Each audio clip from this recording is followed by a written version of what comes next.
श्री लक्ष्मी नारायण भगवान की जय। श्री सत्यनारायण भगवान की जय। प्रिय श्रोताओं, आज पूर्णिमा के शुभ अवसर पर सुनिए श्री सत्यनारायण भगवान की संपूर्ण कथा। अगर आप भी अपने जीवन में सुख समृद्धि का वास चाहते हैं, आप भी चाहते हैं कि आपकी मनोकामनाएं पूर्ण हो, आपको कभी कोई रोग शोक कष्ट ना सताए, तो आज इस कथा को पूरा जरूर सुनिएगा और कथा को सुनकर सच्चे मन से वीडियो को लाइक करके कमेंट बॉक्स में श्री सत्यनारायण भगवान की जय जरूर लिखिएगा। अब हम सभी मिलकर भगवान की इस पावन कथा का श्रवण करते हैं और भगवान से प्रार्थना करते हैं कि वे हमारे सभी मनोरथों को पूर्ण करें। कथा से पहले हम सब भगवान सत्यनारायण का ध्यान करते हैं, जिनका स्वरूप शांति से पूर्ण है, जो शेषनाग पर शयन करते हैं और जिनकी नाभि में कमल है।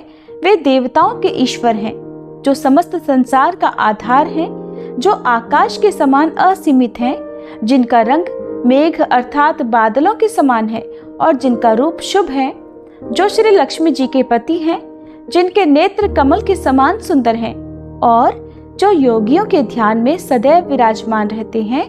हम सब उन भगवान श्री विष्णु की वंदना करते हैं, जो संसार के सभी भयों का नाश करने वाले और समस्त लोगों के एकमात्र स्वामी हैं।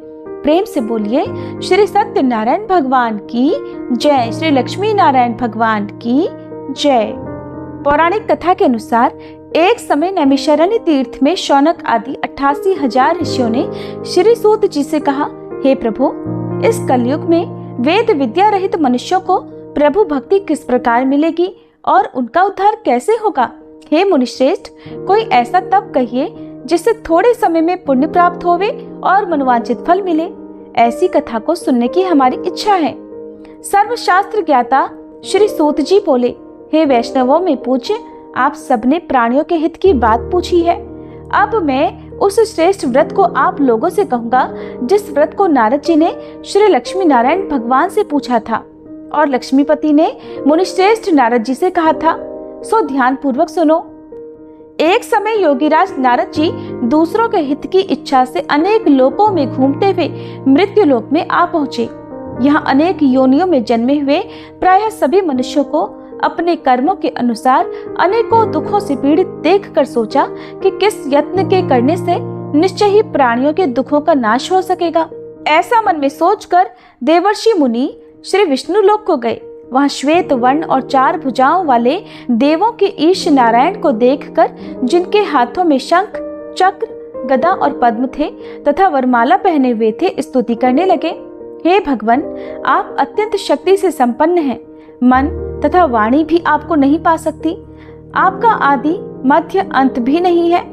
आप निर्गुण स्वरूप, सृष्टि के आदिभूत और भक्तों के सभी दुखों को नष्ट करने वाले हो। आपको मेरा नमस्कार है। नारद जी से इस प्रकार की स्तुति सुनकर भगवान श्री विष्णु बोले, हे मुनिश्रेष्ठ, आपके मन में क्या है? आपका किस काम के लिए आगमन हुआ है? निसंकोच कहिए। तब नारद मुनि बोले, प्रभु, मृत्यु लोक में सब मनुष्य जो अनेक योनियों में पैदा हुए हैं, अपने अपने कर्मों के द्वारा अनेक प्रकार के दुखों से दुखी हो रहे हैं। हे नाथ, यदि आप मुझ पर दया रखते हो तो बतलाइए कि उन मनुष्यों के सब दुख थोड़े से ही प्रयत्न से कैसे दूर हो सकते हैं? तब श्री विष्णु भगवान जी बोले, हे नारद, मनुष्यों की भलाई के लिए तुमने बहुत अच्छी बात पूछी है। जिस काम के करने से मनुष्य मोह से छूट जाता है, वह मैं कहता हूँ, सुनो। बहुत पुण्य देने वाला, स्वर्ग तथा मृत्युलोक दोनों में दुर्लभ एक अत्यंत उत्तम व्रत है। आज मैं प्रेमवश होकर तुमसे कहता हूँ, श्री सत्यनारायण भगवान का ये व्रत अच्छी तरह विधि पूर्वक करके मनुष्य धरती पर आयु पर्यंत सुख भोग कर मरने पर मोक्ष को प्राप्त होता है। श्री भगवान के वचन सुनकर नारद मुनि बोले, हे भगवान, उस व्रत का फल क्या है? क्या विधान है? और किसने ये व्रत किया है और किस दिन यह व्रत करना चाहिए? विस्तार पूर्वक कहिए। भगवान विष्णु बोले, हे नारद, दुख शोक आदि को दूर करने वाला, धन धान्य को बढ़ाने वाला, सौभाग्य तथा संतान को देने वाला यह व्रत सब स्थानों पर विजय करने वाला है। भक्ति और श्रद्धा के साथ किसी भी दिन मनुष्य श्री सत्यनारायण की प्रातः काल के समय ब्राह्मणों और बंधुओं के साथ धर्म परायण होकर पूजा करें। भक्ति भाव से नैवेद्य केले का फल, शहद, घी, दूध और गेहूं का आटा सवाया लेवे।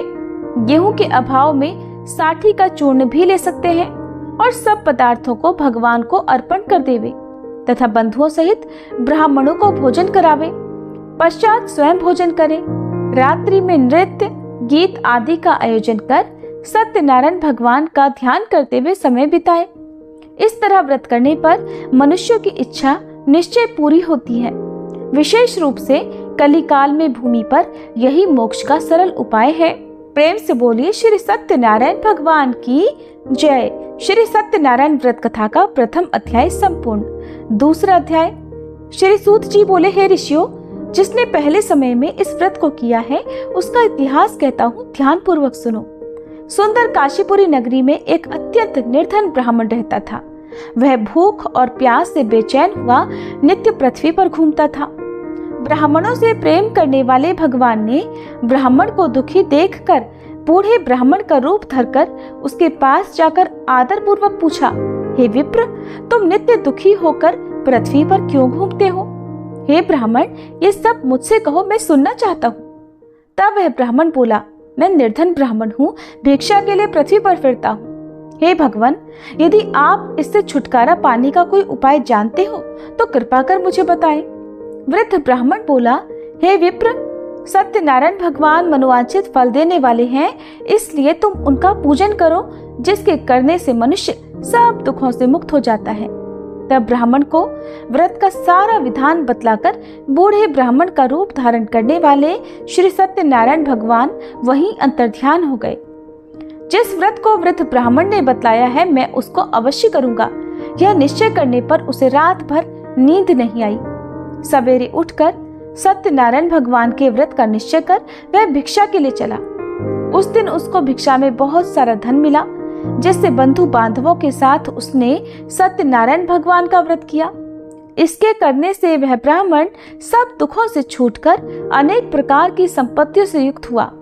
उस समय से वह ब्राह्मण हर मास व्रत करने लगा। इस तरह सत्यनारायण भगवान के व्रत को जो भी करेगा वह मनुष्य सब दुखों से छूट जाएगा। इस तरह नारद जी से सत्यनारायण भगवान का कहा हुआ यह व्रत मैंने तुमसे कहा। हे विप्रो, मैं अब और क्या कहूँ? तब ऋषिगण बोले, हे मुनीश्वर, संसार में इस ब्राह्मण से सुनकर किस किसने इस व्रत को किया, हम वह सब भी सुनना चाहते हैं। इसके लिए हमारे मन में अत्यंत जिज्ञासा हो रही है। सूत जी बोले, हे मुनियों, जिसने इस व्रत को किया है वह सब भी सुनो। एक समय वह ब्राह्मण धन और ऐश्वर्य के अनुसार बंधु बांधवों के साथ व्रत करने को तैयार हुआ। उसी समय एक लकड़ी बेचने वाला बूढ़ा आदमी आया और बाहर लकड़ियों को रखकर ब्राह्मण के मकान में गया। प्यास से दुखी लकड़हारा उनको व्रत करते देखकर ब्राह्मण को नमस्कार करके कहने लगा, ये आप क्या कर रहे हैं? इसके करने से क्या फल मिलता है? कृपा करके मुझको बताइए। ब्राह्मण ने कहा, सब मनोरथों को पूर्ण करने वाला यह सत्यनारायण भगवान व्रत है। इसके ही कृपा से मेरे यहाँ धन धान्य आदि की वृद्धि हुई है। ब्राह्मण से इस व्रत के बारे में जानकर लकड़हारा अत्यंत प्रसन्न हुआ। चरणामृत लेकर प्रसाद ग्रहण करने के बाद वह अपने घर को गया। अगले दिन लकड़हारे ने अपने मन में इस प्रकार का संकल्प लिया कि आज गांव में लकड़ी बेचने से जो धन मिलेगा उसी से सत्यनारायण भगवान का उत्तम व्रत करूंगा।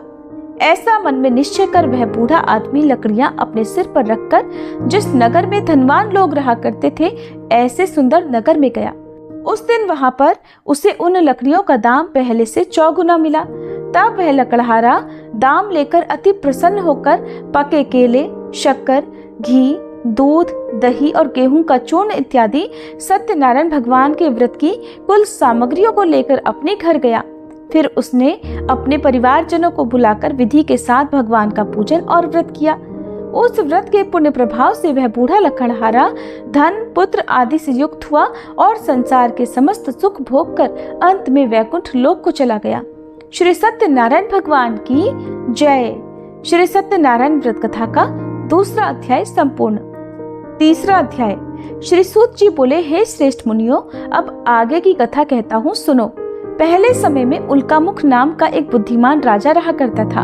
वह सत्यवक्ता और जितेंद्रिय था। प्रतिदिन देव स्थानों पर जाता और गरीबों को धन देकर उनके कष्ट दूर करता था। उसकी पत्नी कमल के समान मुख वाली और सती साध्वी थी। पुत्र प्राप्ति के लिए भद्रशिला नदी के तट पर उन दोनों ने सत्यनारायण भगवान का व्रत किया। उस समय वहां एक साधु नामक वैश्य आया। उसके पास व्यापार के लिए बहुत सारा धन था। वह नाव को किनारे पर ठहराकर राजा के पास आ गया और राजा को व्रत करते देखकर विनय के साथ पूछने लगा, हे राजन, भक्ति युक्त चित्त से ये आप क्या कर रहे हैं? मेरी सुनने की इच्छा है, सो आप मुझे ये बताइए। तब राजा बोला, हे वैश्य, अपने बांधवों के साथ पुत्र आदि की प्राप्ति के लिए यह महाशक्तिवान सत्यनारायण भगवान का व्रत और पूजन में कर रहा हूँ। राजा के वचन सुनकर साधु आदर से बोला, हे राजन, मुझसे भी इसका सब विधान कहो। मैं भी आपके कहे अनुसार इस व्रत को अवश्य करूंगा। मेरी भी कोई संतान नहीं है और मुझे विश्वास है कि इस व्रत के करने से निश्चय ही मुझे संतान प्राप्ति होगी। तब राजा से सब विधान सुनकर व्यापार से निवृत्त होकर वह आनंद के साथ अपने घर को गया। साधु ने अपनी स्त्री को संतान देने वाले इस व्रत को सुनाया और प्रण किया कि जब मेरे यहाँ संतान होगी तब मैं इस व्रत को करूंगा। साधु ने ऐसे वचन अपनी पत्नी लीलावती से कहे। एक दिन उसकी पत्नी पति के साथ आनंदित होकर सांसारिक धर्म में प्रवृत्त होकर श्री सत्यनारायण भगवान की कृपा से गर्भवती हो गई और 10वें महीने में उसके एक सुंदर कन्या का जन्म हुआ। वह कन्या दिनों दिन इस तरह बढ़ने लगी जैसे शुक्ल पक्ष का चंद्रमा बढ़ता है। कन्या का नाम कलावती रखा गया। तब लीलावती ने मीठे शब्दों में अपने पति से कहा कि स्वामी, जो आपने संकल्प लिया था कि मैं संतान होने पर सत्यनारायण भगवान का व्रत करूंगा, अब आप उसे करिए। साधु बोला, हे प्रिय, इसके विवाह पर करूंगा। इस प्रकार अपनी पत्नी को आश्वासन देकर वह नगर को चला गया। अब कलावती अपने पिता के घर में रहकर बड़ी हो रही थी। एक दिन साधु ने जब नगर में सखियों के साथ अपनी पुत्री को देखा तो तुरंत दूत को बुलाकर कहा कि पुत्री के लिए कोई सुयोग्य वर देख कर लाओ। साधु की आज्ञा पाकर दूत कंचन नगर पहुंचा और वहां पर बहुत खोज कर, बहुत देखभाल कर कन्या के लिए सुयोग्य वणिक पुत्र को ले आया। उस सुयोग्य युवक को देखकर साधु ने अपने बंधु बांधवों सहित प्रसन्नचित होकर अपनी पुत्री का विवाह उसके साथ कर दिया, किंतु दुर्भाग्य से विवाह के समय भी वह उस व्रत को करना भूल गया। तब श्री सत्यनारायण भगवान क्रोधित हो गए और साधु को श्राप दे दिया कि तुम्हें दारुण दुख प्राप्त होगा। अपने कार्य में कुशल साधु वैश्य अपने जामाता सहित समुद्र के समीप स्थित रत्नपुर नगर में गया और वहां दोनों ससुर जमाई चंद्रकेतु राजा के उस नगर में व्यापार करने लगे। एक दिन भगवान सत्यनारायण की माया से प्रेरित कोई चोर राजा का धन चुराकर भागा जा रहा था, किंतु राजा के दूतों को आता देखकर चोर घबराकर भागते हुए धन को वहीं चुपचाप छोड़कर चले गए जहां वे ससुर और जमाई ठहरे हुए थे। जब दूतों ने उन साधु वैश्य के पास राजा के धन को रखा हुआ देखा तो वे उन्हीं को चोर समझकर दोनों को बांध कर ले गए और राजा के पास जाकर बोले, हे राजन, ये दो चोर हम पकड़ कर लाए हैं, देखकर आज्ञा दीजिए।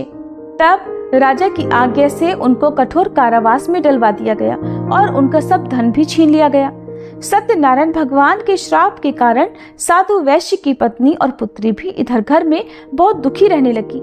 उनके घर पर जो भी धन रखा था चोर चुरा कर ले गए। शारीरिक और मानसिक पीड़ा तथा भूख प्यास से अति दुखी होकर और अन्न की चिंता में कलावती एक दिन एक ब्राह्मण के घर गई। वहां उसने सत्यनारायण भगवान का व्रत होते देखा, फिर कथा सुनी और प्रसाद ग्रहण करके रात होने पर वह घर आई। तब उसकी माता ने कलावती से पूछा, हे पुत्री, तू अब तक कहाँ रही और तेरे मन में क्या है? कलावती कहने लगी, माते, मैंने एक ब्राह्मण के घर पर श्री सत्यनारायण भगवान का व्रत होते देखा है। कन्या के ऐसे वचन सुनकर लीलावती भगवान के पूजन की तैयारी करने लगी। लीलावती ने परिवार और बंधुओं सहित श्री सत्यनारायण भगवान का पूजन किया और वर मांगा कि मेरे पति और दामाद शीघ्र घर आ जाएं। साथ ही प्रार्थना की कि हम सबका अपराध क्षमा करो। सत्यनारायण भगवान इस व्रत से संतुष्ट हो गए और राजा चंद्रकेतु को स्वप्न में दर्शन देकर कहा, हे राजन, तुमने जिन दोनों वैश्यों को बंदी बना रखा है वे निर्दोष हैं, उन्हें प्रातः ही छोड़ दो और उनका सब धन जो तुमने ले लिया है उसे वापस लौटा दो, नहीं तो मैं तेरा धन, राज्य, पुत्र आदि सब नष्ट कर दूंगा। राजा से ऐसे वचन कहकर भगवान अंतर्ध्यान हो गए। प्रातःकाल राजा चंद्रकेतु ने सभा में अपना स्वप्न सुनाया। फिर दोनों बड़े पुत्रों को कैद से मुक्त कर सभा में बुलाया। दोनों ने आते ही राजा को नमस्कार किया। राजा मीठे वचनों से बोला, हे महानुभावों, तुम्हें दैववश ऐसा कठिन दुख प्राप्त हुआ है, अब तुम्हें कोई भय नहीं। ऐसा कहकर राजा ने उनको नए नए वस्त्र आभूषण पहनाए और उनका जितना धन लिया था उससे दोगुना धन देकर आदर सहित विदा कर दिया। तब वे दोनों वैश्य अपने घर को चल दिए। श्री सत्यनारायण भगवान की जय। श्री सत्यनारायण व्रत कथा का 3रा अध्याय संपूर्ण। 4था अध्याय। श्री सूत जी बोले, साधु बनिया मंगलाचरण कर और ब्राह्मणों को धन देकर अपने नगर के लिए चल पड़ा। साधु के कुछ दूर जाने पर इधर भगवान सत्यनारायण की उसकी सत्यता की परीक्षा लेने के विषय में जिज्ञासा हुई। तब वे एक दंडी का वेश बनाकर उस बनिए के सामने गए और पूछा, साधो, तुम्हारी नाव में क्या भरा है? तब धन के मद में चूर दोनों महाजनों ने अवहेलना पूर्वक हंसते हुए कहा, दंडी सन्यासी, क्यों पूछ रहे हो? क्या कुछ मुद्रा लेने की इच्छा है? हमारी नाव में तो लता और पत्ते आदि भरे हैं। उनकी ऐसी निष्ठुर वाणी सुनकर दंडी वेशधारी भगवान बोले, तुम्हारी बात सच हो जाए। ऐसा कहकर दंडी सन्यासी को रूप धारण किए हुए भगवान कुछ दूर जाकर समुद्र के समीप बैठ गए। इधर दंडी के चले जाने पर नित्य क्रिया करने के बाद उतराई हुई यानी जल में ऊपर की ओर उठी हुई नौका को देखकर साधु अत्यंत आश्चर्य में पड़ गया और नाव में लता और पत्ते आदि देखकर मूर्छित होकर पृथ्वी पर गिर पड़ा। होश आने पर वणिकपुत्र चिंतित हो गया। तब उसके दामाद ने इस प्रकार कहा कि पिताजी, आप शोक क्यों करते हैं?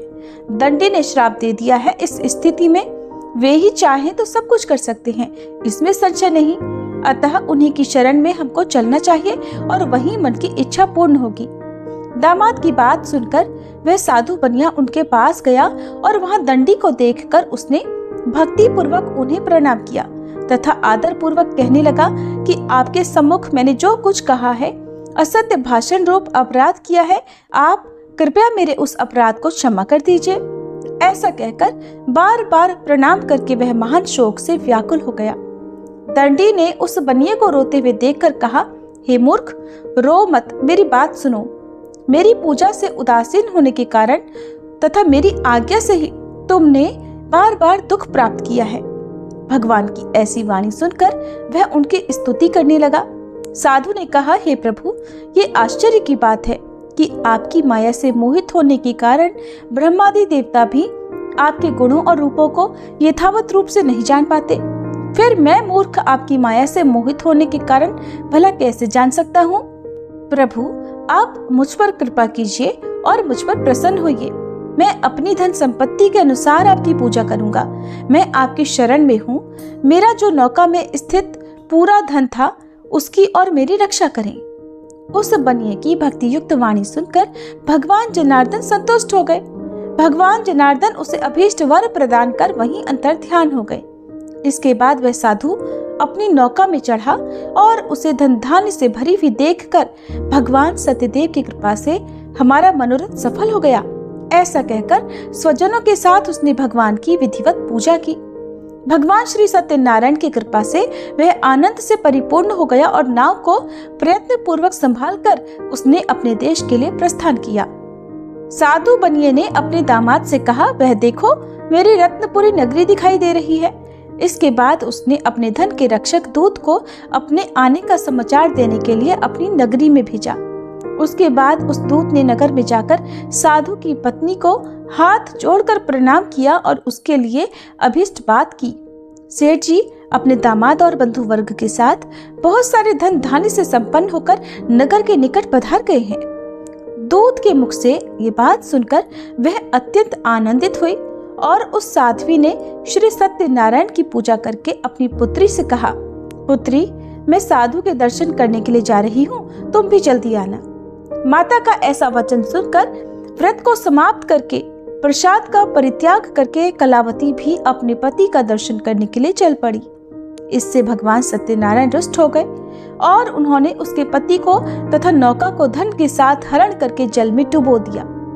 इसके बाद कलावती कन्या अपने पति को न देखकर महान शोक से रुदन करती हुई पृथ्वी पर गिर पड़ी। नाव का अदर्शन और कन्या को अत्यंत दुखी देखकर भयभीत मन से साधु बनिया ने सोचा, ये क्या आश्चर्य हो गया। नाव का संचालन करने वाले भी सभी चिंतित हो गए। इसके बाद वह लीलावती भी कन्या को देखकर दुख से व्याकुल हो गई और अत्यंत दुख से विलाप करती हुई अपने पति से इस प्रकार बोली, स्वामी, अभी अभी नौका के साथ वह अदृश्य कैसे हो गया? न जाने किस देवता की उपेक्षा से वह नौका हरण कर ली गई, या फिर श्री सत्यनारायण का महात्म्य भला कौन जान सकता है। ऐसा कहकर वह अपने परिवार जनों के साथ विलाप करने लगी और कलावती कन्या को गोद में लेकर रोने लगी। कलावती भी अपने पति के नष्ट हो जाने पर दुखी हो गई और पति की पादुका लेकर उनका अनुगमन करने के लिए उसने मन में निश्चय किया। कन्या के इस प्रकार के आचरण को देखकर पत्नी सहित वह धर्मज्ञ साधु बनिया अत्यंत शोक व्याकुल हो गया और सोचने लगा, या तो भगवान सत्यनारायण ने यह अपहरण किया है, या फिर हम सभी भगवान सत्यदेव की माया से मोहित हो गए हैं। अपनी धन की शक्ति के अनुसार मैं भगवान श्री सत्यनारायण की पूजा करूंगा। तब सभी को बुलाकर इस प्रकार कहकर उसने अपने मन की इच्छा प्रकट की और बारंबार भगवान सत्यदेव को दंडवत प्रणाम किया। इससे दीनों के परिपालक भगवान सत्यदेव प्रसन्न हो गए। भक्त वत्सल भगवान ने कृपा पूर्वक आकाशवाणी की कि तुम्हारी कन्या प्रसाद छोड़कर अपने पति को देखने चली आई है। निश्चय ही इस कारण उसका पति अदृश्य हो गया है। यदि घर जाकर यह प्रसाद ग्रहण करके वापस आए तो हे साधु बनिया, तुम्हारी पुत्री पति को प्राप्त करेगी, इसमें संशय नहीं। कलावती ने भी यह दिव्य आकाशवाणी सुनी तो वह शीघ्र ही अपने घर गई और उसने प्रसाद ग्रहण किया। वापस आकर उसने अपने परिवार जनों और अपने पति को भी देखा। तब कलावती कन्या ने अपने पिता से कहा कि पिताजी, अब तो घर चलिए, देरी क्यों कर रहे हैं। कन्या की बात सुनकर वणिक पुत्र संतुष्ट हो गया और विधि विधान से भगवान सत्यनारायण का पूजन करके धन तथा बंधु बांधवों के साथ अपने घर को गया।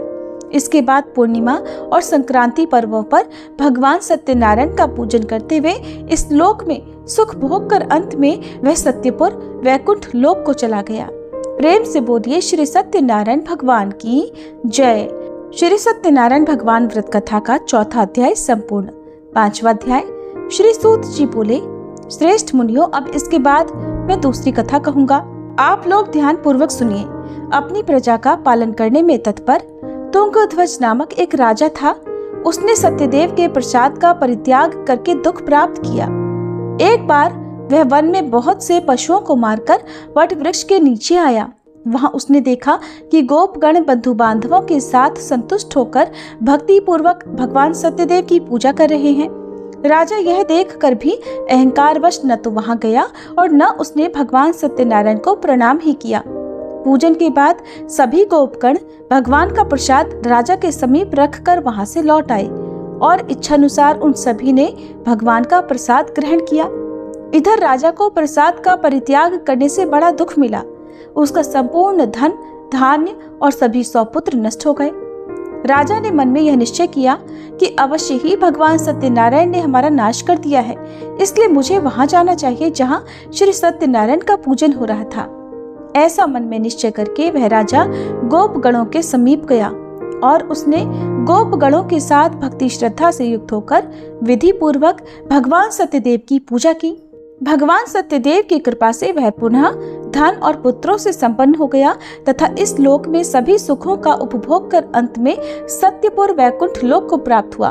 श्री सूत जी कहते हैं, जो व्यक्ति इस परम दुर्लभ श्री सत्यनारायण के व्रत को करता है और पुण्यमयी तथा फल प्रदायिनी भगवान की कथा को भक्ति युक्त होकर सुनता है, उसे भगवान सत्यनारायण की कृपा से धन, धान्य आदि की प्राप्ति होती है।